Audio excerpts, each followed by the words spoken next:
Ici Sevens, Le H. United TV, c'est encore nous, toujours nous, pour vous servir et vous donner le meilleur du football sans filtre. Et avant de commencer, n'oubliez pas d'activer la petite cloche de notification, les gars. Très important pour rester à l'affût de notre dernière vidéo. Le H. Aujourd'hui, sujet sensible, comme la personne. Ah ouais. Sensible. Très sensible même. Très très sensible. Faut pas faire tomber la vitre, là. Sinon, ça va être très dur de la réparer. Parce qu'aujourd'hui, on va parler d'un grand joueur, d'un talent exceptionnel, d'un des meilleurs joueurs, si ce n'est le meilleur joueur de sa génération. Clairement. Ouais. Ça pue le football. Et comme vous l'avez vu, c'est monsieur Ney, a.k.a. Neymar Junior. Neymar Junior. Ouais. 32 ans. 32 actuellement. ans. À l'heure C'est fou, actuelle, quand même. on parle, ouais. Ça passe vite, hein. Ça passe très vite. Ça passe vite. En plus, on a quand même connu sa carrière du début jusqu'à aujourd'hui. Ouais. Donc, on va commencer par le début. Le début. On commence par le début. Donc, il commence chez lui, au Brésil. Exactement. À Santos, tu vois. Ouais. Où il a commencé à se faire remarquer dès son plus jeune âge. C'était un joueur pas comme les autres. Pas comme les Clairement. autres, ouais. Pas Il comme a les autres. commencé à jouer dans les rues du Brésil, mais finalement, il a réussi à rentrer, à intégrer le club de Santos. Ouais. À 16 ans. À 16 ans, c'est ça. Il a été formé là-bas, Ouais. clairement. Et avec Santos, il a joué 5 saisons pour 225 matchs, 136 buts et 66 passes décisives. C'est énorme. C'est énorme, le C'est H. énorme. En plus, je crois son premier match, c'est à 16 ans ou 17 ans, tu vois. Mhm. Donc déjà très tôt, on a senti que le joueur avait du potentiel. Ouais. Donc il signe aussi très tôt à Nike. Ça aussi, c'est à préciser C'est pour le vrai. marketing, tu vois. Il était déjà à Donc, Nike, il même à était Santos au Brésil. Voilà, ça veut dire qu'il était déjà matraqué et déjà étiqueté en gros jeune talent à en devenir. On disait clairement que c'était le futur numéro 1 du football mondial, le futur ballon d'or, un crack comme on n'avait jamais vu depuis des décennies. C'est ça, surtout après il est à Santos, donc il y a la comparaison avec Pelé aussi, tu vois. Clairement. Donc ça fait que le gars était attendu. Et pour moi, Santos, il a répondu clairement aux attentes. Hein. Il a remporté une Copa Libertadores avec eux. Qui voit une Ligue des Champions européenne, donc C'est ça. Il a fait le taf. il marque déjà son territoire à Santos et Légende de Santos. légende de Santos. Et il commence aussi petit à petit à rentrer dans les papiers de la sélection, si tu vois. Exactement. Dès le début, en fait. Dès le Ce début. qui est quand même incroyable. Sa carrière commence déjà très fort, en fait, Ouais. à Nike. Il commence un chapeau de roue pour moi. Et c'est pas pour rien que il est parti au Barça. Il a été recruté par les Barcelonais pour un montant d'environ Ouais. 57 millions. Mais on sait qu'il y a eu pas mal de trafic autour de ce transfert. Et les vraies sommes tournent autour de 83 millions. C'est ça. Voilà. Il intègre le Barça et on va dire que c'est là que sa carrière prend un autre tournant. Pas qu'elle commence vraiment, mais prend un autre tournant majeur. Ouais, ce qui est tout à fait normal. Tu Ouais. sors du Brésil, un championnat mineur, où tu rentres directement au Barça, où t'as d'anciens Brésiliens aussi qui ont quand même réussi là-bas. Ronaldinho, Rivaldo, Romario. Donc on se dit qu'il y a l'ADN aussi du Brésil là-bas. C'est ça. Dès qu'il arrive, en fait, tu sens que aussi c'est quelque chose, tu vois. C'est quelque chose. Malgré le championnat qui a évolué pour lui, il a quand même réussi à faire de grandes choses au FC Barcelone. Hein. Barcelone, 4 saisons au Barça, 186 matchs, 105 buts et 59 passes décisives. Soit décisives à quasiment tous les matchs. Ce qui est incroyable. Le ratio de Neymar, jusqu'à maintenant, que ce soit à Santos ou au Barça, est juste exceptionnel. Ouais. C'est du top player certifié. Cependant, au FC Barcelone, il est venu et il y avait un certain Lionel Messi qui lui faisait de l'ombre. Sachant qu'on disait tout à l'heure que Neymar devait être le joueur, C'est le ça. futur ballon d'or, le futur meilleur joueur du monde. Et le problème, c'est qu'il y avait Messi au Barça, sachant qu'à cette époque, c'était la rivalité Ronaldo-Messi. Encore un autre adversaire. Avec le Barça, Neymar gagne tout. Que ce soit des championnats, des coupes d'Espagne, Nationaux, ouais. c'est ça, Super Coupe, Coupe du Monde des clubs, Ligue des Champions surtout, À signaler 2015. avec la fameuse MSN. Décisif en Ligue des Champions, prend 3 championnats espagnols sur 4. Ouais. Pour moi, c'était franchement, la trajectoire était quasi parfaite. Quasi parfaite.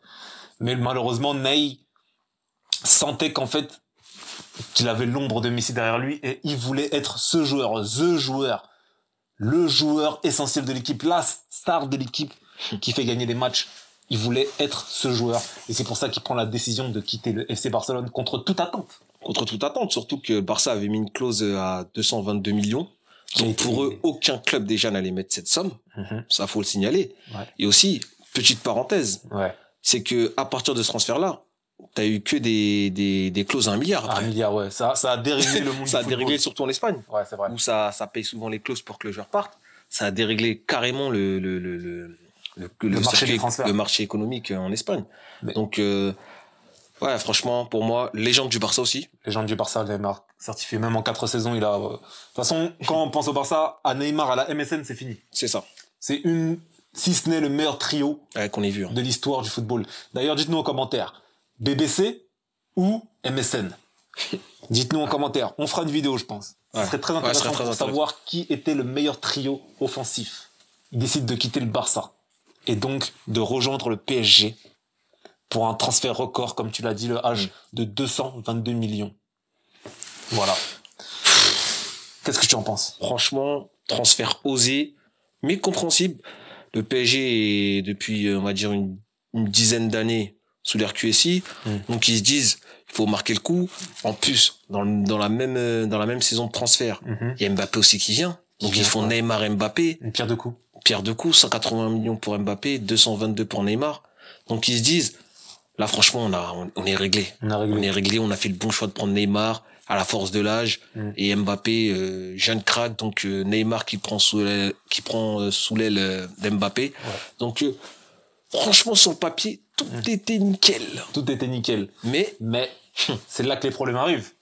On vous rappelle que Neymar est resté 6 saisons à Paris, qu'il a joué 173 matchs pour 118 buts et 70 passes décisives. Encore une fois, des stats monumentales. Il a été décisif plus de fois qu'il n'a joué avec le Paris Saint-Germain. Je ne sais pas si vous vous rendez compte, sachant qu'il a joué moins de matchs qu'au Barça et qu'à Santos. Ceci dit, Ney rentre dans une phase un peu bizarre. C'est-à-dire que première saison, quand il arrive, monstrueux. Il jongle. C'est à signaler, hein. Pour moi, c'est à signaler. Dites-nous en commentaire, hein. Mais la première partie de saison de Neymar, dès son arrivée à Paris, est sensationnelle. J'ai jamais vu ça, moi, personnellement. Personnellement, moi aussi, j'ai jamais vu ça dans le championnat français, un joueur qui arrive et qui... Il faisait l'amour! L'amour! Ah, c'était terrible. Tout le monde prenait pour son grain. Dribble, sombrero, il inventait des gestes. Ouais, c'était n'importe quoi. Des fins de corps, passes c'était monstrueux. Faites-vous un medley, allez regarder des vidéos de Neymar, de sa première saison à Paris, vous allez comprendre. Ah oui. Inarrêtable. Ney enchaîne des blessures avec Paris, malheureusement. Des comportements assez bizarres, des sorties extra-sportives, fêtards, comme d'habitude à la brésilienne, mais surtout des blessures.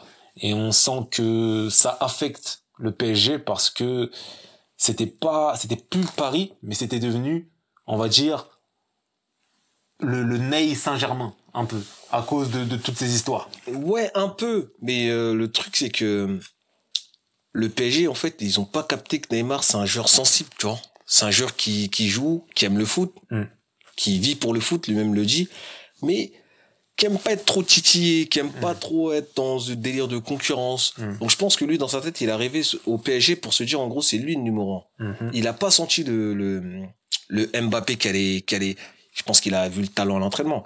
Mais il s'est pas dit que ça allait être automatiquement directement Mbappé et Neymar. Je pense qu'il s'est dit que ça allait être Neymar. Ensuite, Mbappé allait venir petit à petit. Mais le problème, c'est que Mbappé était déjà prêt, en fait. Mbappé était déjà prêt. Et au début, ça s'entendait très, très bien. On voyait bien le PSG. Voilà, la complicité. Les buts passe D, c'était à peu près les deux. Ils se faisaient des buts, des passes D. Des célébrations entre eux. Donc, voilà. Et après, comme t'as dit, des blessures, des sorties nocturnes. Le mauvais comportement aussi sur le terrain. Et à l'entraînement. Il agaçait les joueurs adverses, parlait beaucoup à l'arbitre. Simulation.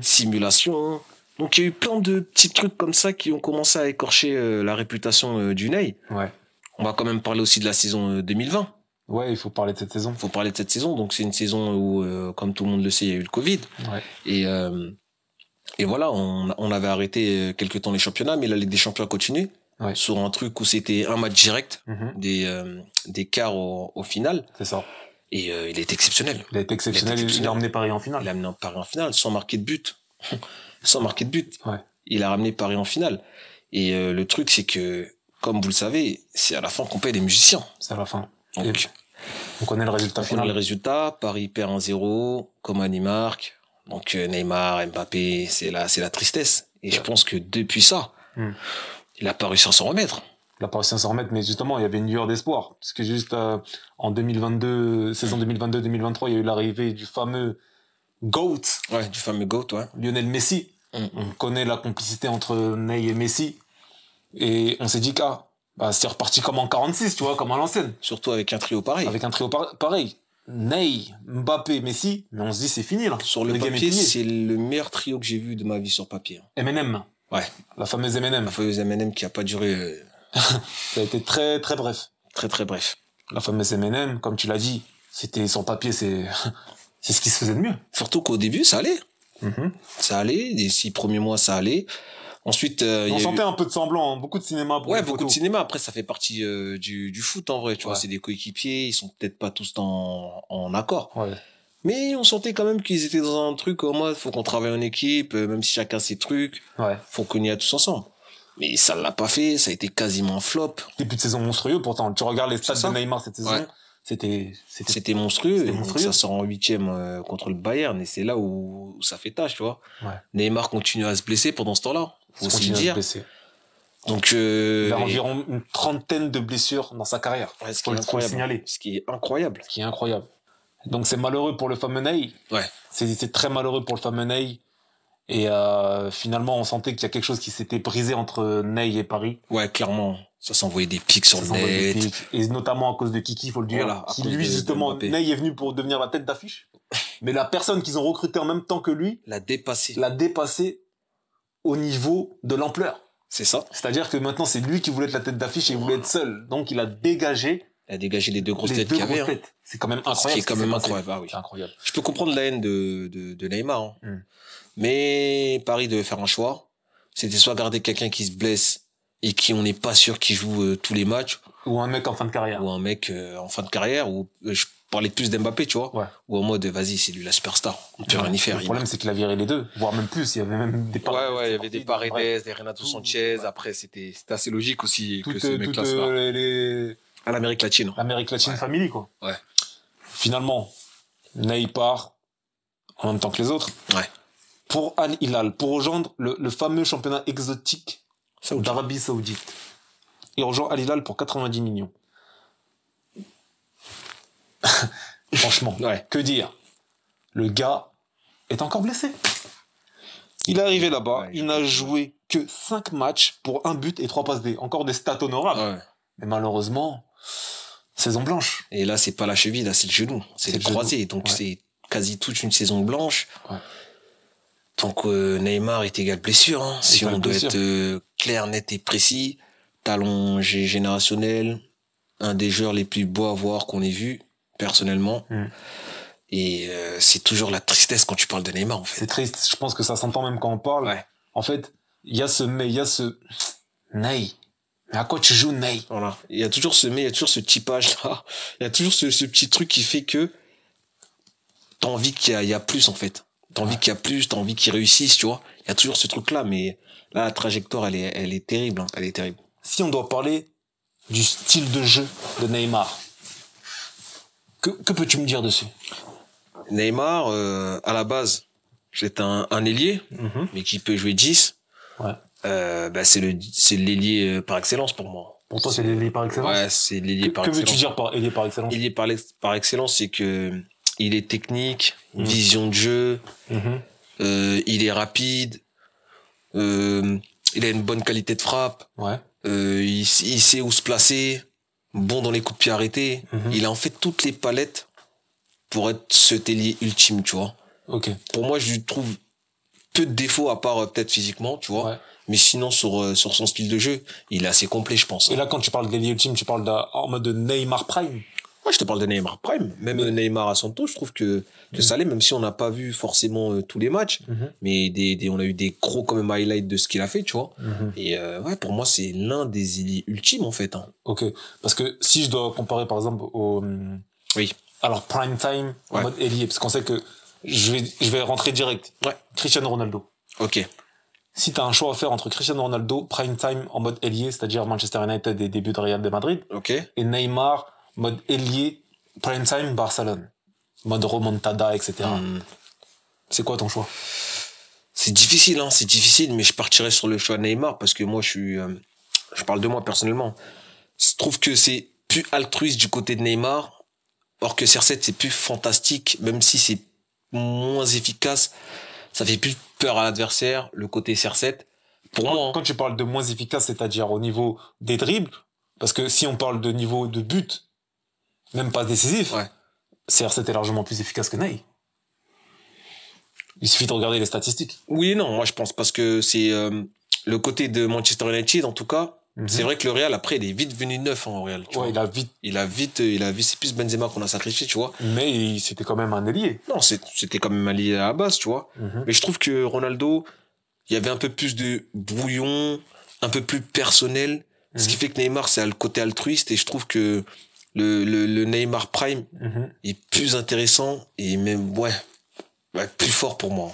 Plus fort. Ouais, pour moi. C'est-à-dire que toi, tu préfères le Neymar qui invente des gestes. Ouais, pour Neymar qui invente des gestes, qui provoque. Joue en 1-2, qui provoque. Voilà, qui a plus de dribbles réussis. Voilà, qui a plus de dribbles réussis et l'efficacité.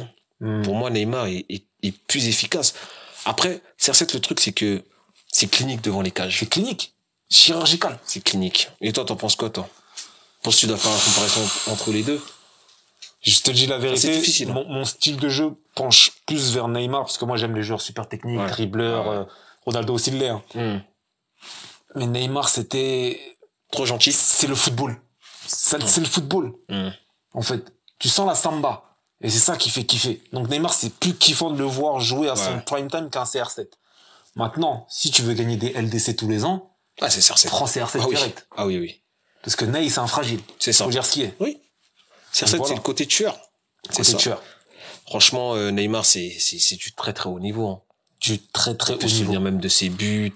Tu vois, même le but où il y a le Sambero, après il met la reprise, les coups francs de la remontada, penalty, même au PSG, comme je l'avais dit, Final 8. Il sait tout faire. Il est quasi complet. Enroulé, il peut marquer en dehors de la surface. Franchement, il peut mettre des corners rentrants. Un peu gourmand aussi. Un peu gourmand, c'est vrai. Un peu gourmand sur certaines phases, mais ce qui est tout à fait normal quand t'es un technicien comme lui, tu vois. C'est vrai. Donc voilà, en vrai. Franchement, Neymar, style de jeu parfait, on va dire. C'est un des joueurs les plus techniques de l'histoire du football, je pense. Ouais, clairement. Moi, j'avais eu ce débat avec Sevens par rapport à Ronaldinho. Je sais qu'il y en a seront pas trop d'accord, tu vois. Personnellement, moi, Ronaldinho, au niveau technique, un peu au-dessus de Neymar. C'est mon avis perso. Ok. Moi, je suis en mode Neymar est un peu plus technique que Ronny. C'est dur à dire ça, mais moi, de mes yeux, de ce que j'ai vu, parce que Neymar, je l'ai traqué grâce à Sevens. Donc, pour moi, légèrement, Neymar. C'est une dinguerie de dire ça, mais je le dis. En tout cas, dites-nous en commentaire ce que vous pensez de tout ce qu'on a parlé. Je trouve que c'est grave intéressant, donc dites-nous vraiment ce que vous en pensez. Ok? On compte sur vous. En sélection, ça se passe plutôt bien sur le niveau stats, encore une fois, parce que les stats de Neymar, quand tu regardes dans tous les clubs qu'il est passé, même en sélection, mais les stats, tu parles toujours pour lui. En sélection, c'est 128 matchs, 79 buts. Meilleur buteur de l'histoire du Brésil, devant Pelé, devant des Ronaldo. Et franchement, c'est terrible. C'est terrible, sachant que ce gars n'a aucune Coupe du Monde. Il n'a même pas joué au moins une seule finale. Souvent blessé en Coupe du Monde, faut le dire. Comme la propre Coupe du Monde au Brésil, où il a été blessé contre la Colombie. On se souvient? Il a été blessé aussi lors de la dernière finale, dernière Coupe du Monde, pardon. Il est revenu, mais malheureusement, ils se font sortir par la Croatie. But incroyable. Finale de Copa América, perdu contre l'Argentine. Aucune Copa. Il a rien en sélection, à part les JO de 2016. Il n'a rien du tout. Il n'a rien du tout, et ça, c'est terrible, tu vois. Et moi, l'image qui est incroyable, qui m'a fait dire que ce mec-là était pas bon mentalement, c'est qu'il perd en finale contre Messi de la dernière Copa. Et que il célèbre avec, on dirait, les Argentins. Milieu de terrain, ça rigole, ça bouge. Messi, je crois même ça pleure. Ça s'enlace en mode, t'as réussi. Merci Messi. Messi, bisous. On peut comprendre la bromance. Mais là, c'est trop. Non, c'est trop. C'est des images qu'on veut pas voir, nous. On veut voir un Neymar des compétiteurs. On veut voir des compétiteurs. Ou sinon, tu fuis direct au vestiaire. Et quand t'es au vestiaire, tu fais ça, tu vois. Et il y a quelques petits trucs comme ça qui font que aussi Neymar est un peu détesté. C'est qu'au niveau du comportement, il y a trop de trucs il y a trop de trucs même. Bizarre, tu vois. C'est ça. C'est triste. C'est triste. Après, j'ai une petite question pour toi. Est-ce que Neymar, avec toute l'historique de blessures qu'il a, est-ce qu'il peut essayer de gratter un dernier titre avec le Brésil? C'est une question assez spéciale et difficile à répondre. Bon, Vu moi, l'état du joueur. Je vais te répondre clairement. Ouais.